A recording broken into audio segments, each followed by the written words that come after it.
ఈరోజు United States of America, Israel కలిసి Iran మీద ఒక భీకరమైన దాడి చేయడం జరిగింది. ఆ భీకర దాడిలో ఎయిర్ రైడు అరౌండ్ కొన్ని మిసైల్ అంటే ఇక్కడ ఈ ఏరియా నుంచి మిసైల్ అంటే నార్థన్ అరేబియా, ఈ పర్షియన్ గల్ఫ్లో ఉన్న యుఎస్ ఎయిర్ క్రాఫ్ట్ క్యారియర్స్ నుంచి ఇరాన్ టెహరాను, అదేవిధంగా ఇస్ఫహాన్ లాంటి 6 సిటీల మీద అటాక్ చేయడం జరిగింది.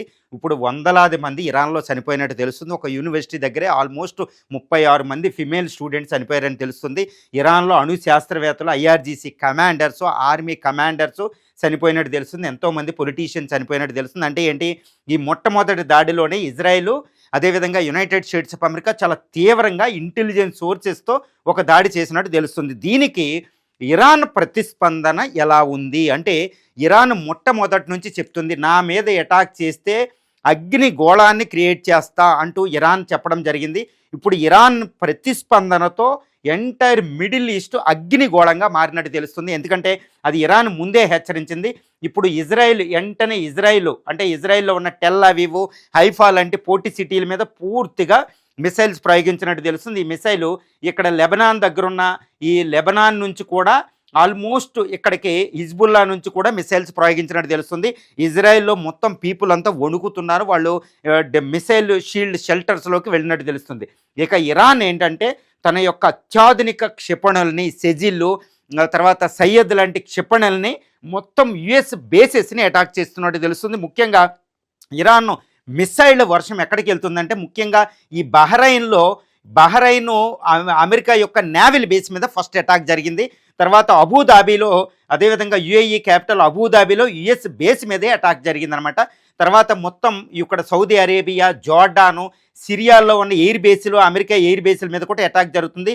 ఒమన్లో అటాక్ జరుగుతుంది. అంటే ఇప్పుడు ఇరాన్ కొన్ని వందలాది మిసైల్స్ని, కొన్ని వందలాది డ్రోన్లని, అమెరికా ఎయిర్ బేస్ని అటాక్ చేస్తుంది. మొత్తం ఈ మిడిల్ ఈస్ట్ అంటే ఈ గల్ఫ్ ప్రాంతం మొత్తంలో యునైటెడ్ స్టేట్స్ ఆఫ్ అమెరికాకి సంబంధించిన ఎయిర్ బేస్లు మొత్తం 28 ఉన్నట్టు తెలుస్తుంది. అంటే 12 టోటల్గా యుఎస్ కంట్రోల్లో, ఇంకొక 14 ఏంటంటే 14 నుంచి 15 ఇది సంయుక్తంగా అమెరికా మిలిటరీ ప్రజెన్స్ ఉంటుంది అనమాట. ఇక్కడ నేవీ, ఎయిర్ ఫోర్సు, అదేవిధంగా ఆర్మీ త్రివిధ దళాలు ఉంటాయి. వీటిని అంటే యునైటెడ్ స్టేట్స్ ఆఫ్ అమెరికాకి ఇక్కడ సుమారు 30,000 నుంచి 50,000 మంది అమెరికన్ ఫోర్సెస్ ఉన్నారు. వీళ్ళని అదేవిధంగా ఇజ్రాయెల్ టెల్ అవీవ్, హైఫా పట్టణాలను టార్గెట్ చేసుకుని ఇరాన్ను మిసైల్స్ ప్రయోగిస్తుంది. ఈ మిసైల్స్ ఏంటంటే చాలా తీవ్రంగా ఉన్నట్టు తెలుస్తుంది. ఈ missile United States of America, ఇజ్రాయెల్కి మాత్రం ఈ మిసైల్స్ ఎక్కడున్నాయో కూడా ఆ అటాక్ కూడా అందనంత ఉంది. ఎందుకంటే ఇరాన్ నార్త్లో ఉన్న ఎల్బర్చ్ మౌంటైన్స్, అదేవిధంగా సౌత్లో ఉన్న జాగ్రోస్ మౌంటైన్స్ ఇరాన్లో, ఈ మౌంటైన్స్లో కింద తన యొక్క అండర్ గ్రౌండ్లో ఈ యొక్క మిసైల్స్ని, డ్రోన్స్ని, underground missile cities, underground drone cities, వీటి ద్వారానే ఇక్కడ మిడిల్ ఈస్ట్లో ఆమె ఈ కమాండర్ని అటాక్ చేస్తుంది. ఈ రాత్రికి ఎయిర్ క్రాఫ్ట్ క్యారియర్ను కూడా అటాక్ చేసే ఉంది. అంటే Iran, Israel, United States of America జరిపిన దాడికి ప్రతిస్పందనగా ఇరాన్ ఇంతగా ప్రతిస్పందిస్తుందని యుఎస్ ఊహించింది. కానీ దానికి మించిన ప్రతిస్పందన ఇక్కడ ఉంది.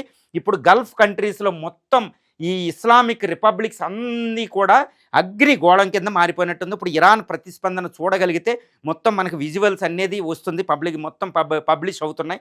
ఇప్పుడు ఇరాన్ ఎంత ప్రతిస్పందిస్తుందని ఎవరు ఊహించుకోలేదు. ఖైమేని అండర్ గ్రౌండ్లో వెళ్ళడం జరిగింది. ఇరానియన్ ప్రెసిడెంట్ పెజాస్కియన్ కూడా ఒక సేఫ్ దగ్గరికి తీసుకెళ్ళడం జరిగింది. అంటే ఖైమేనికి ఎటువంటి ప్రమాదం ఇంతవరకు ఏమీ లేదని తెలుస్తుంది. కానీ యుఎస్ అతన్ని టార్గెట్ చేసుకున్నట్టు తెలుస్తుంది. మరి ఇరాన్ ఈ ప్రతిస్పందనకి అమెరికా ఎలా ప్రతిస్పందిస్తుందో మళ్ళీ చూద్దాం.